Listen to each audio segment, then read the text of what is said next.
창세기 13장에는 가나안 땅을 정탐하는 내용이 나오죠. 그러니까 하나님께서 이스라엘 백성들을 애굽에서 탈출하게 하시고 이제 약속의 이 땅으로 가나안을 모세를 통해서 보여주십니다.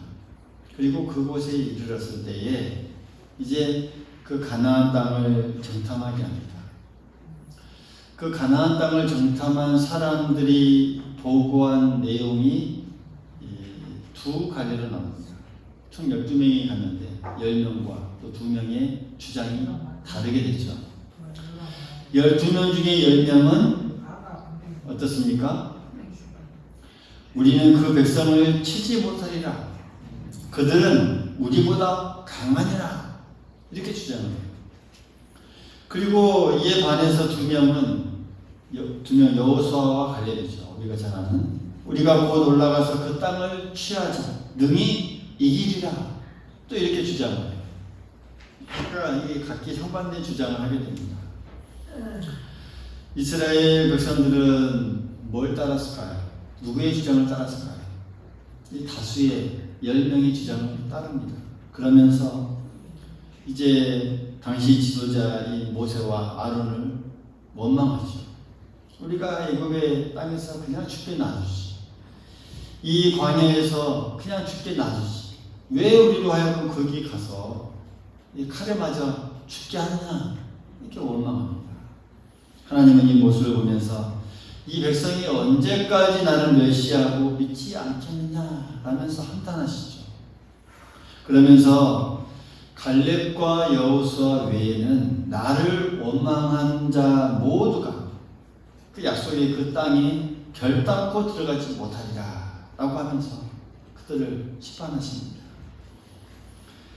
이스라엘 백성들의 이러한 이 부정적인 말은 그대로 현실이 되어서 광야에서 다 끝납니다. 들어가지 못합니다.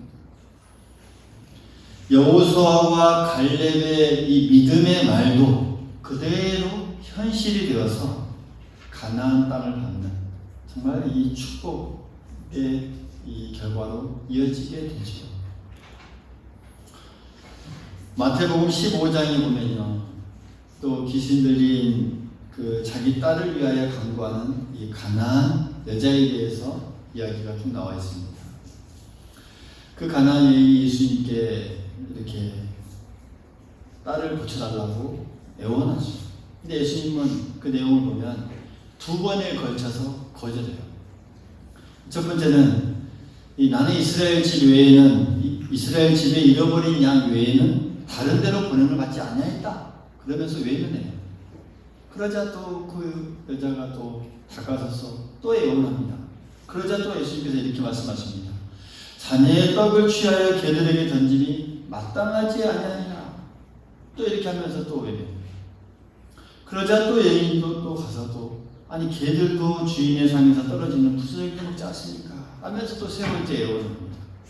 그러자 계속 매달리는 이 여자에게 예수님께서 여자야 내 믿음이 크도다. 내 소원대로 되리라 라고 하시면서 그 여자의 소원을 다 들어주십니다.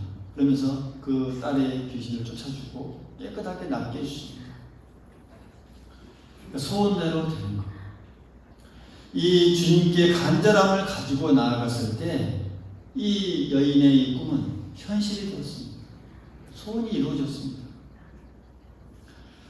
여러분, 오늘 우리도 여러 가지 소원을 가지고 또 꿈을 가지고 이 땅을 살아갑니다.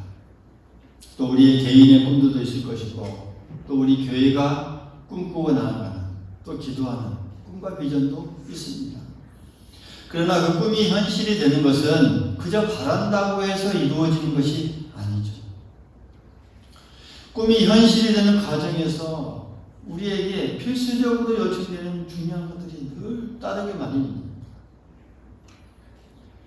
그러니까 먼저 그 꿈이 하나님의 뜻에 맞아야 하는 것이죠. 하나님의 뜻에 맞지 않으면 이루어질 수도 없고 혹여 이루어진 것처럼 보여도 하나님과는 전혀 무관하게 됩니다. 하나님께서도 하나님의 나라와 그 뜻을 또 그 뜻에 맞는 꿈을 들어주신다라는 사실. 예수님도 우리에게 가르쳐 주실 때 그렇게 가르쳐 주시지 않습니까? 기도를 이렇게 해라. 하나님의 나라와 하나님의 뜻을 위하여 기도하라. 또 먼저 그의 나라와 그의 의를 구하라. 그리하면 이 모든 것을 너희에게 더해 줄 것이다 라고 약속해 주시고 또 가르쳐 주셨습니다. 그리고 다음으로 중요한 것은 믿음이죠. 기도하는 사람의 이 믿음. 그러니까 우리의 기도를 하나님께서 반드시 이루어 주신다는 그 믿음을 가질 때 그 꿈이 현실이 될 수 있습니다. 앞은 보이지 않습니다. 암담합니다.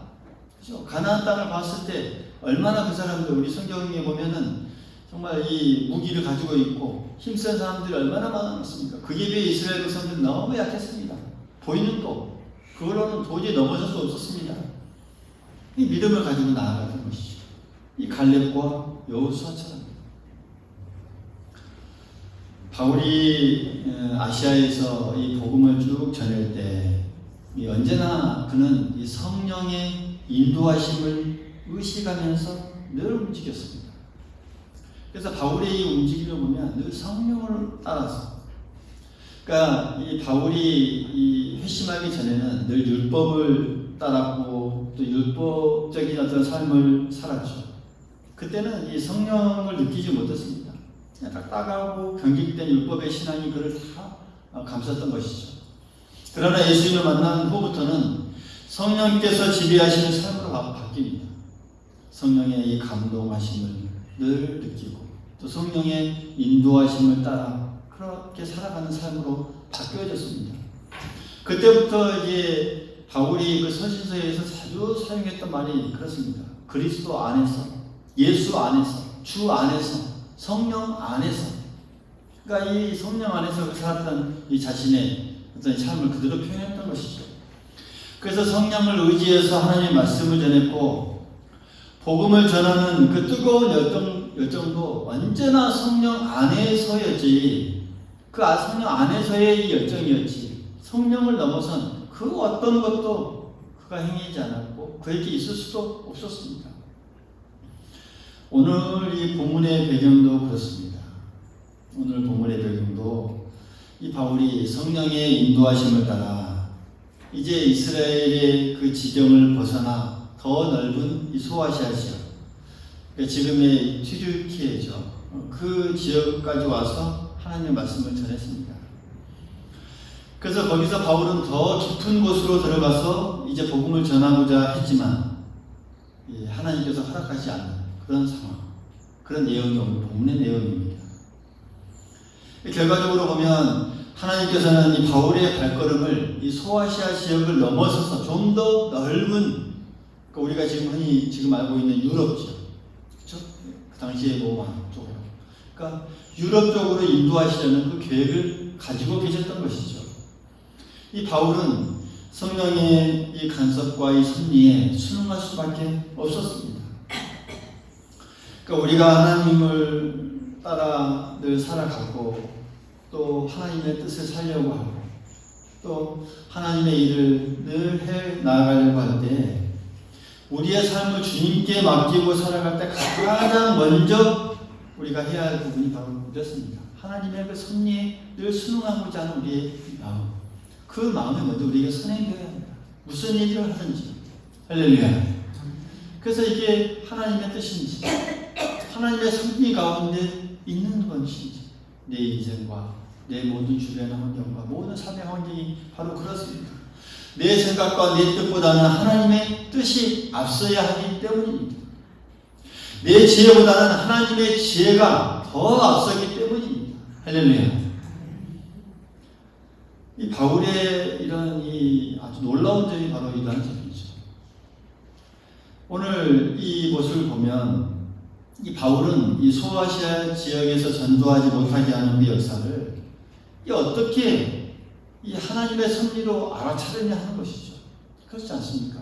가지 못하게 하는데 금방 그가 이 성령께서 예수의 명의 이 역사로 인식할 수 있었던 바울의 아주 놀라운 특별한 점입니다.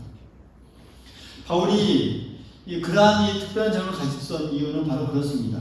다메섹에서 이 부활하신 그리스도를 만나서 이 변화된 뒤부터 그에게 언제나 이런 고백이 있었습니다. 내가 이제는 육체 가운데 사는 것은 나를 사랑하사 자기 자신을 버리신 하나님의 아들을 믿는 그 믿음 안에서 내가 살아가는 것이다. 그러니까 내가 육체로 이렇게 살아가는 모든 것은 그 믿음 안에서 내가 살아가는 거의 다다. 이게 이 바울의 늘 고백이었습니다. 그러니까 자신의 이 삶 중심에 늘 예수님을 모시고 살았던 것이죠. 언제나. 아마 굳이 말하면 하루 24시간을 아마 이 바울은 언제나 그랬던 것 같아요. 바울에게 있어서 어떤 다른 가르침이나 이 세상의 그 어떤 것도 예수 그리스도의 위에 존재하는 그 어떤 것도 없었습니다. 자기가 자기의 인생의 주인이라고 절대 생각하지 아니하고 예수님께서 자기의 이 삶의 주인이라 생각하며 살았던 것이죠. 놀라운 점입니다. 그래서 이 바울은 이 예수님과 이렇게 늘 친밀했고 가까웠고, 그래서 따라서 이 예수님의 영을 잘 깨달을 수 있는 것이죠. 그러니까 오늘 이 말씀에도 보면 예수의 영을 이렇게 잘 깨달을 수 있다는 거, 잘 안다는 것은 그에게 어떻게 보면 당연할 수밖에 없었던 이 모습이기도 하지요. 그래서 이렇게 성령의 역사를 단번에 또 이 하나님의 섭리를 잘 깨닫고 이렇게 받아들일 수 있었던 그의 특별한 점입니다. 오늘 우리도 이 바울처럼 예수님을 내 인생의 이 주인으로 늘 모시고 예수님과 가까워지고 친해지고, 또 그래서 예수님의 영이 성령이 지시하고 인도하시는 것을 잘 아는 사람, 그래서 우리가 그 길로만 늘 걸어간다면 얼마나 우리가 좋겠습니까? 할렐루야. 그런 사람이 될 수 있기를 간절히 소망하겠습니다. 오늘 이 말씀에도 보면 영을 표현하는 데 있어서 6절에서는 성령이라고 언급하는데 7절에서는 뭐라고 표현합니까? 예수의 영, 이렇게 표현합니다. 그러니까 왜 굳이 예수의 영 이렇게 표현했을까? 그에게 이 예수님께서 얼마나 큰 분으로 늘 다가와 계시는지 우리가 깨달을 수 있는 것입니다. 늘 예수님 안에서 살아가려고 했다. 그러니까 예수의 영이라는 표현은 이 신약 성경에는 이 구절밖에 없습니다. 하나 나옵니다. 예수의 영, 이렇게 보통 표현하지 않거든요. 그러니까 바울이 예전에 자신이 핍박했던 그 예수님께 이 빚을 졌고, 그 빚은 아무리 그가 갚으려고 해도 노력해도 갚을 수 없는 너무나 커다란 빚이었습니다. 그래서 그 예수님께 빚을 갚기 위해 정말 목숨을 걸고 복음을 전하는 그런 모든 사역에 전력을 다했습니다. 그 넓은 소아시아 지역을 다니면서 걸어 다녔고, 때로는 그 눈이 많은 설산을 넘어 다니기도 했고, 발이 부르트기도 했고, 때로는 돌파매질 당하기도 했고, 정말 그의 열정은 그 어떤 것이 와도 도무지 식을 줄을 몰랐던 것입니다. 그런데 이전에 그 다메섹 도상에서 만났던 그 예수의 영이 그대로 자신에게 지금 그렇게 받아들이는 거예요. 느낌이 오는 거예요. 항상 그것을 생각했기 때문에. 그래서 오늘 예수의 영이라고 이렇게 표현합니다. 그 예수의 영이 자신의 길을 막아서고 다른 길로 인도하는 것이죠. 아마도 이런 깨달음을 얻은 후에 오늘 본문에 나와 있지 않지만 이 바울은 아마도 기도하면서 예수님께 이렇게 물었을 것입니다. 주님, 그러면 제가 어디로 가야 할까요? 이렇게 한번 묻지 않았을까요? 그랬을 것 같아요. 그러나 이 바울의 질문에 예수님은 아무 말씀도 없으셨습니다. 단지 바울의 이 길을 막으실 뿐입니다. 이제는 거기 가면 안 된다. 답답할 어떻게 보면 심정이었죠. 근데 바울이 이제 그런 상황에서 이 드로아로 내려갔을 때 밤에 이제 환상이 나타나는 것입니다. 오늘 우리가 본문에 있는 것처럼. 그래서 단순한 이 환상이 아니라 이 바울의 이 그전까지의 질문, 주님, 내가 여기가 아니면 이제 어디로 가야 할까요? 라는 그 질문에 대한 답변과 같았던 것이죠. 바울이 이 환상 속에서 마게도냐 사람을 봅니다. 그러면서 그 사람은 그 바울에게 뭐라고 말합니까? 마게도냐로 건너와서 우리를 도우라. 이렇게 말하죠. 이때 바울은 깨닫습니다. 그러면서 예수님께서 십자가에 죽으신 이유가 어디에 있는가? 그 고기하고 피가 단지 이 이스라엘과 이 내가 머물러 있는 소아시아 지역 사람들만 위한 것이었나? 그러면서 그때부터 생각합니다. 주님께서 이 마게도냐 사람을 보여주신 것은 내가 복음을 두고 저 유럽으로 건너가서 그곳에서도 복음을 전하라 라고 하신 말씀인 거구나. 그곳에 수많은 이 죽어가는 영혼들에게 복음을 전하라는 하나님의 뜻이고 섭리이구나. 이것을 바울은 그 꿈을 통해서, 환상을 통해서 단번에 깨닫습니다. 하나님의 이 섭리, 뜻을 바로 알아차린 것이죠. 그가 늘 예수님 성령 안에서 늘 거한 자였기 때문입니다. 그러면서 바울은 이 자신의 본 그 꿈을 이제는 현실로 만들어가기 시작합니다.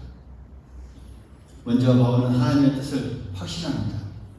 이 아시아에, 지금 이 아시아에만 맴돌지 말고 유럽으로 건너가는 그 확신, 그리고 유럽 쪽에 건너가서 거기서 죽어가는 영혼들, 그 영혼들 또한도 귀한 하나님의 백성들이라는 사실, 그리고 내가 너를 복음 전도자로 세운 것은 세상의 모든 영혼을 위한 것이라는 사실, 그것을 깊이 깨닫습니다. 확신합니다. 우리가 하나님의 뜻을 행하고 또 믿음을 표현하고 하나님의 뜻이 무엇인가 라는 것을 우리가 구하며 나아갈 때 우리가 기도하면서 이런 확신을 갖는 거 참 중요합니다. 나를 부르신 이유가 무엇이고, 나를 이곳에 세워두신 이유가 무엇이고, 나를 그럼에도 불구하고 연약하고, 또 어떤 분들은 연로하면서, 또 어떤 분들은 정말 많은 인생을 살았지만 그럼에도 불구하고 이 자리에, 이곳에 하나님께서 보내주시고 끊임없이 이끌어 주신 이유가 무엇인가? 이것을 내가 확신하고 깨우치는 것 참 중요합니다. 바울은 그 확신을 가지고 이제 마게도냐로 건너갑니다. 그러면서 그 확신의 표현을 10절에 보면 이렇게 말씀하고 있죠. 이는 하나님이 저 사람들에게 복음을 전하라고 우리를 부르신 줄로 인정함이라. 할렐루야. 이 확신. 바울은 하나님께서 자기를 보내신 걸 확신하고 이제 유럽으로 건너갑니다. 그렇게 바울이 보았던 꿈은 이제 봐야도 현실이 됩니다. 하나하나 이루어져요. 다 이루어집니다. 빌립보에서 데살로니가로, 베레아로, 아덴으로, 또 고린도로, 에베소로, 결국 마게도냐에 이르기까지 복음을 전해 나아갑니다. 그 가운데서 하나님의 이 구원은 정말 생동감 있게 가는 곳곳마다 그곳에 꽃을 피웠고요. 하나님의 나라는 계속해서 확장되어져 나갔습니다. 예수님께서 이 천국 비유를 했던 것처럼 마치 정말 작은 누룩이 온 세상에 퍼져 이렇게 나가듯이 이 복음은 이 바울이 발이 닿는 곳곳마다 계속해서 확장되어 갔습니다. 그 시간 전해지고 전해져서 오늘 우리까지 여기까지 임하는 줄 믿습니다. 우리도 어떻게 보면 이 바울의 이런 이 수고에 어떻게 보면 수혜자들이죠. 사랑하는 성도 여러분, 오늘 우리도 이 바울이 본 환상을 볼 수 있기를 간절히 소망하겠습니다. 할렐루야. 여기저기서 건너와 우리를 도우라는, 그러면서 손짓하는 그 사람들의 손짓을 우리가 볼 수 있어야 합니다. 바울이 이 꿈을 본 것처럼 우리 교회가 또 주님께서 주신 이 꿈을 가지고 나아갈 수 있기를 간절히 소망하겠습니다. 꿈을 가지고 나아가십시오. 많은 사람들을 또 부르는 그 사람들을 보고 또 우리 교회 안에 빈 곳곳마다 채워질 그 꿈들을 바라보면서 나아가는 것 중요합니다. 그 꿈을 우리가 현실로 만들어가는 주체라는 사실 우리 모두 받아들일 수 있기를 간절히 소망하겠습니다. 바울이 보다 넓은 꿈을 가지고 나아갔을 때 정말 이 복음이 유럽까지 확장되어졌던 것처럼 우리가 그런 이 꿈과 비전을 가지고 복음으로 구원하시려는 그 하나님의 그 뜻, 하나님의 뜻이 아닙니까? 그래서 우리가 가슴에 안고 담대한 믿음을 가지고 우리가 나아갈 때 구원의 놀라운 역사가 우리 교회를 통해서 일어날 줄 믿습니다. 일어날 줄 믿습니다. 우리 주변에 죽어가는 영혼들을 살펴보십시오. 그들 위해 기도하고 복음을 증거하십시오. 우리가 영혼 구원을 위해 드리는 이 기도를 통해서 또 우리의 전도하는 그 한마디 한마디의 이 말을 통해서 성령께서 정말 우리의 예측을 초월하는 놀라운 역사를 우리에게 보여주실 줄 믿습니다. 여러분, 우리의 각자에 있어서도 마찬가지입니다. 먼저 주님께서 주신 우리 개인적인 각자의 꿈을 마음속에 우리가 잘 그려볼 수 있기를 바랍니다. 그래서 항상 그 꿈을 품고 또 주님의 이 마음을 갖고 믿음을 갖고 기도하고 우리가 늘 나아가 보십시오. 우리가 하나님의 뜻에 맞는 그 목적과 믿음으로 나아가기만 한다면 반드시 우리의 꿈은 현실로 힘있게 뻗어나가게 해주실 줄 믿습니다. 누가요? 성령께서. 바울의 이 꿈을 현실로 바꾸셨던 그 하나님께서 오늘 우리의 이 꿈이 현실이 되도록 이끌어 주신다는 사실, 우리가 믿고 나아가는 거 참 중요합니다. 여호수아와 갈렙의 이 믿음의 말이 현실로 이루어졌듯이 이 가나안 여자의 이 간절한 소원, 이 그 꿈이 현실에서 나타났듯이 오늘 우리의 삶에 있어서 하나님의 뜻에 맞는 우리의 이 꿈과 비전은 반드시 현실로 또 힘있게 또 우리에게 뻗어나가게 해주실 줄 믿습니다. 우리가 이 삶 속에서 가지는 모든 꿈들, 믿음 안에서 이루어지는 그 주님의 은혜가 있기를 간절히 소망하겠습니다. 바울에게 역사하셨던 그 하나님은 우리의 삶 속에서도 역사하실 줄 믿습니다. 우리의 꿈이 현실이 되도록 만들어 주실 줄 믿습니다. 믿음은 바라는 것들의 실상이요, 하나님의 뜻에 맞는 이 믿음은 우리에게 실상으로 꼭 현실로 바꾸어 주실 줄 믿고 그 믿음 안에서 더욱더 힘차게 나아가는 우리 모두가 될 수 있기를 간절히 소망하겠습니다.